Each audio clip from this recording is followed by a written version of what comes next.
السلام عليكم ورحمة الله وبركاته. ازيكم عاملين ايه؟ يا رب يكون كلكم بخير وصحة وسلامة. ايه رأيكم في الوصفة بتاعتنا؟ تعالوا النهاردة رح نعمله صينية بطاطس بطعم وريحة تحفة. كل سنة وانتم طيبين عشان شهر رمضان قرب وخلاص على الأبواب. طبعا صينية البطاطس ما نقدرش نستغنوا عنها في العزايم في المواسم الجميلة. بتبقى جميلة جدا وطعمة وخفيفة كده وما شاء الله عليها بجد. الأكلة جميلة جدا ووصفتنا النهاردة رح تعجبكم. اللهم صل وسلم على سيدنا محمد وبارك عليه. لو أول مرة تشوفي قناتي فضلا ليس أمرا، حط لنا لايك واشتراك وفعل الجرس عشان يوصلك كل جديد. وكملي الفيديو للآخر وانت هتعجبك جدا. صينية البطاطس سهلة جدا جدا للبنات المبتدئين. وحضرنا المكونات كلها بتاعت صينية البطاطس عشان أطولش الفيديو عليكم. وغسلنا البطاطس حلو حسب الكمية اللي تعمليها، وقطعنا البطاطس حلقات زي ما انتم شايفين ما شاء الله. ومعنا البهارات بتاعتنا، البهارات كزبرة ناشفة، معلقة صغيرة ملح، كمون، فلفل، ومعنا معلقة صغيرة من الثوم المهروس. هي دي بهارات صينية البطاطس. ولو حابة تحطي فلفل، شطة حراقة حطي معلقة صغيرة حسب رغبتك في الشطة. معانا بصلتين مقطعينهم حلقات، ومعانا فلفلة حراقة بتدي طعم جميل جدا للفلفلة. لو حابة تحطي براد حطي. طبعا انا راح احط كل البهارات في صينيه البطاطس زي ما انتم شايفين كده. واحط البصل، واحط الفلفله،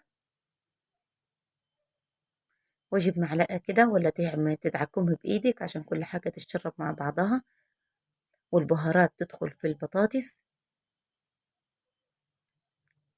زي ما انتم شايفين. ادعكم حلو بايدي كده كله مع بعض واخلطه كله حلو. بعد ما حطينا كل المكونات اجيب الطماطم. طبعا انا خلطه طماطم يا جماعه في الخلاط واجيبها واحطها اسوي حلو. صينية البطاطس جميلة جدا وسهلة جدا للبنات المبتدئين، حبيت ان انا اعملها عشان بتنفعنا في رمضان وجميلة. احط الطماطم بتاعتي زي ما انتم شايفين كده. يطلع كوبايتين من الطماطم حسب الكمية اللي تعمليها في البطاطس. انتي تحطي الطماطم. بعد كده هحطها على البوتاجاز على طول. طبعا احنا حاطين لها كل البهارات وحاطين لها الملح بتاعها والثوم وريحتها جميلة جدا.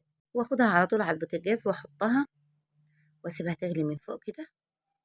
واحط لها كام كرناب من الشوربة كده، يعني زي كوبايتين من الشوربة. واحط لها كمان معلقتين من السمنة وشوية زيت من فوق كده. واحلى صينية بطاطس تاكليها بألف هنا وشفا على اللي بياكل منيها. اغطيها واسيبها تستوى خالص. ما شاء الله عليها بجد، راح تعجبكم جدا. معانا صينية البطاطس هي دخلت في السوا وجميلة جدا ما شاء الله زي ما انتم شايفين. شكلها جميل جدا وريحتها تحفة.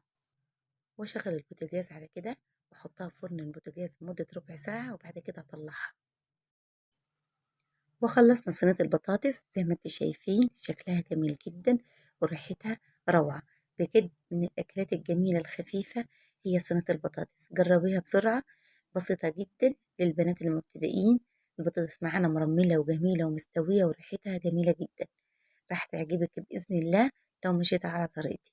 واشوفكم في فيديو تاني بإذن الله.